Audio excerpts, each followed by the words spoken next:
science, to Black lives, to humanity, honestly. I worked at the Gap down the street for about 3 years, and I met a lot of people and I got to talk to a lot of people.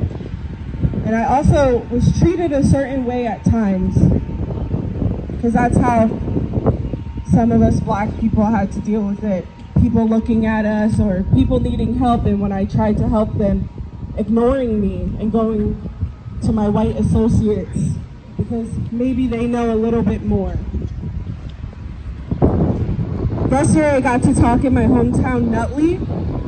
That's where I grew up. The first place I was ever called the N-word was in Nutley by a classmate.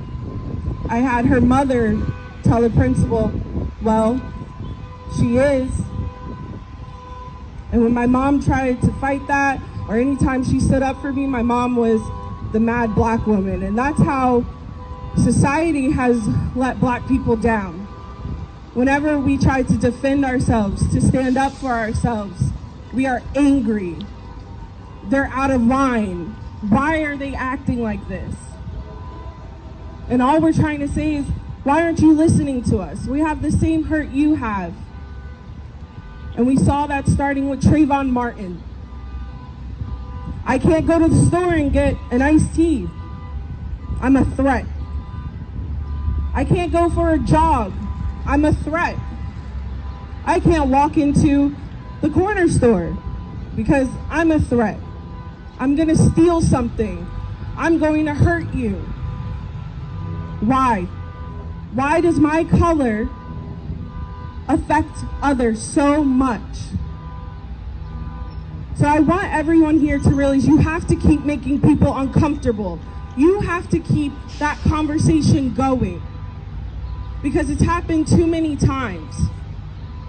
They started these protests and they started walking in the 60s. And before that, Martin Luther King kept walking and he was peaceful and they shot him down. Malcolm X tried the other way. They shot him down. And still, we kept protesting and we were peaceful and we kept working towards better, because we thought 2020 was gonna be different. We thought today, Black people, white people, Chinese people, all these different races were going to be able to walk and there won't be racism anymore. We just watched a Black man be suffocated to death on the floor. As he said, I couldn't breathe. I can't breathe.